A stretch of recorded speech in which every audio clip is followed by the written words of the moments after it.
Welcome back, riders. Last weekend, I was able to make my long awaited return to Dollywood, as it had been 6 years since I last visited. The biggest question on my mind going into the visit was, what was I going to think about Lightning Rod after getting back on it? With the launch, it was my favorite wooden roller coaster from 2016 all the way to when I finally rode it again last weekend. What would I think about Lightning Rod with both the retracking and the removal of the launch? Was it going to plummet down my rankings? Is it going to be reliable? In this video, I plan on addressing all of these questions. Before we get to talk about Lightning Rod in its current form, we need to understand what led to this point. I technically already have a video on my channel about Lightning Rod, so go check that out for a more in-depth explanation of the history and how the Lightning Rod experience was from 2016 to 2018. I'll still glance over it in this video, but that video will go more in depth. So, Dollywood swung for the fences in 2016 when they added Lightning Rod. Built by Rocky Mountain Construction, it was the world's first launched wooden roller coaster, as well as being the world's fastest wooden roller coaster. This was easily one of the best roller coasters in the world, but it came at a cost. This was also one of the most unreliable roller coasters in the world. For various reasons, the roller coaster just could not stay open. I don't think it's an exaggeration to say it was open less than 50% of the time. And for being the marquee attraction at a park as big as Dollywood, that was just unacceptable. On top of being unreliable, it quickly grew to be rougher than expected. So, throughout the years, Dollywood and RMC made various modifications. The first was either slowing down the launch top speed or shortening the launch. Either way, the train carried less speed over the hill. After that, they replaced over half of the track with steel track, which resulted in the ride losing its world records as it was no longer considered a wooden roller coaster. I understand that's up for slight debate, but I agree with the consensus that it's no longer a wooden coaster. Anyways, that leads us to the latest modification. In the fall of 2023, it was announced that the launch was being replaced by a high-speed lift chain, and Lightning Rod reopened with said chain a couple weeks ago in early spring 2024. Before I move on to the current version of Lightning Rod, I just want to gloss over my personal experience with Lightning Rod and look at it a little more holistically. I got two rides on Lightning Rod around the 4th of July in 2016. This was a time where the coaster was considered to be in its peak form, and I cannot underestimate how much I loved this ride. Like I said in the intro, and like I said on my separate video about Lightning Rod, it was easily my favorite wooden roller coaster ever. I am a sucker for a launch, and Lightning Rod had an awesome one. And in my opinion, there was no dead space on this coaster. Aside from maybe getting a little picky and greedy and wanting a steeper first drop, this coaster was pretty much perfect. This coaster was airtime heaven. It was a bliss. Its pacing was fantastic, and at the time, it was smooth. But it was an absolute nightmare to get on this. Across 2 days at the park, I estimate I waited a total of 7 or 8 hours outside the entrance just hoping for it to open. It would tease me with like periodic test cycles every 15 minutes and it would just almost never open. Luckily, my perseverance paid off and I would do it again in a heartbeat to ride it again in its prime with the launch. But that just can't happen for the best ride at one of the best parks in the world. And my experience was not a fluke.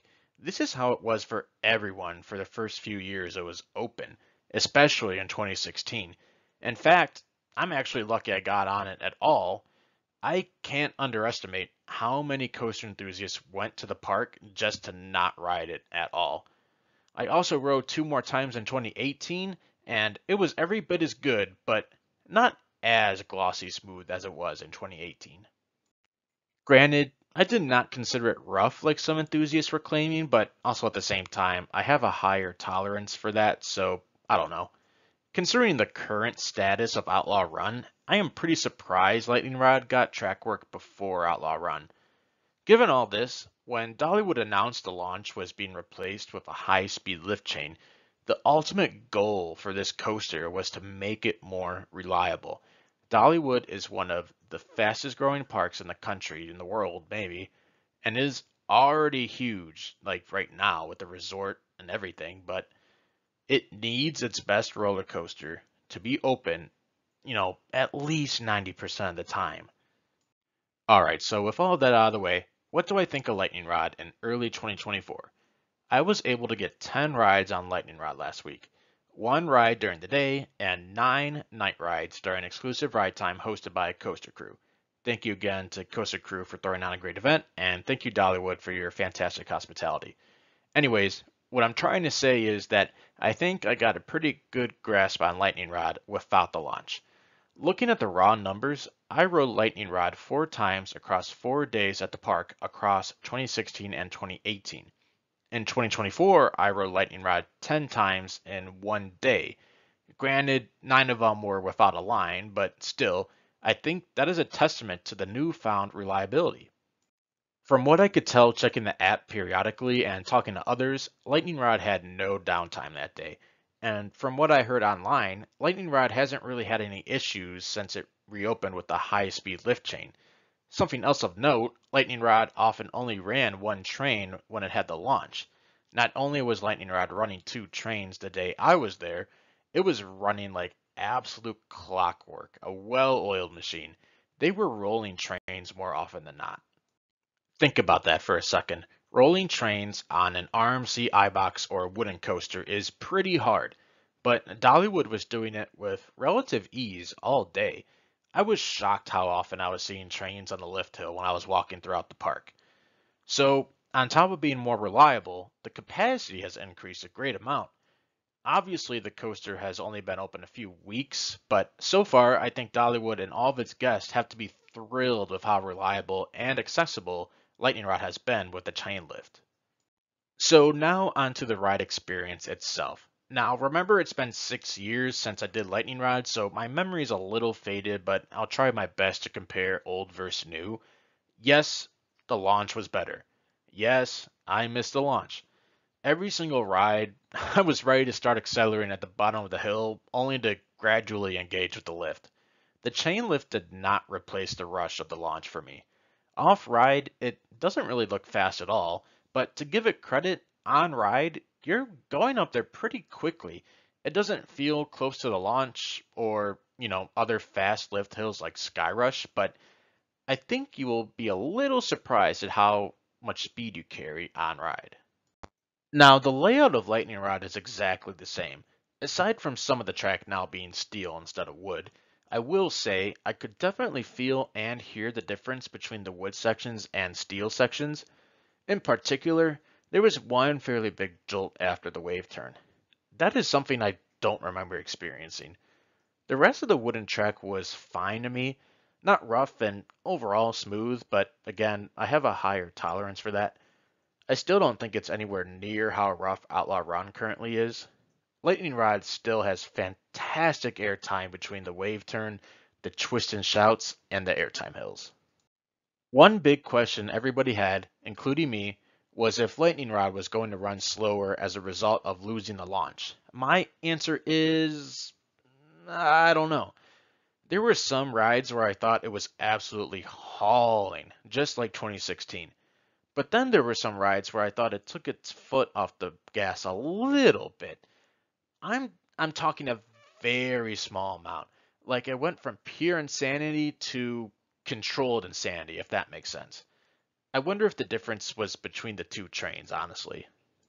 So overall, I think the difference in speed is extremely small and nothing worth truly complaining about.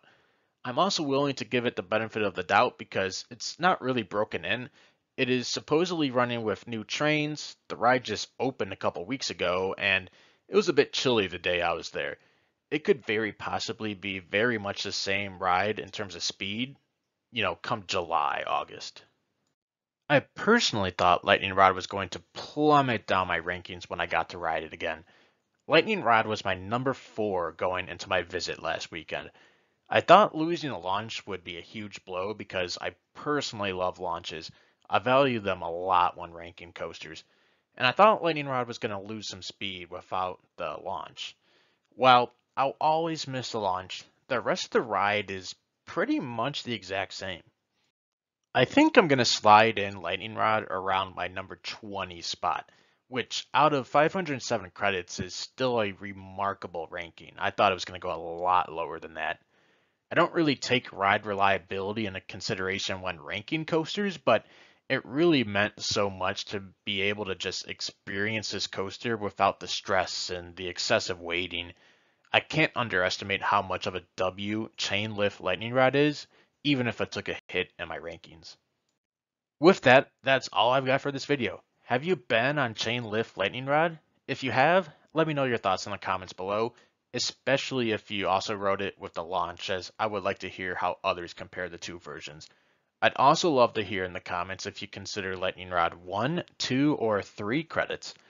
Hope you guys enjoyed the video. Push down, pull up, exit to the right. Hope you enjoyed the video, and go have your greatest day yet. Choo choo, bye.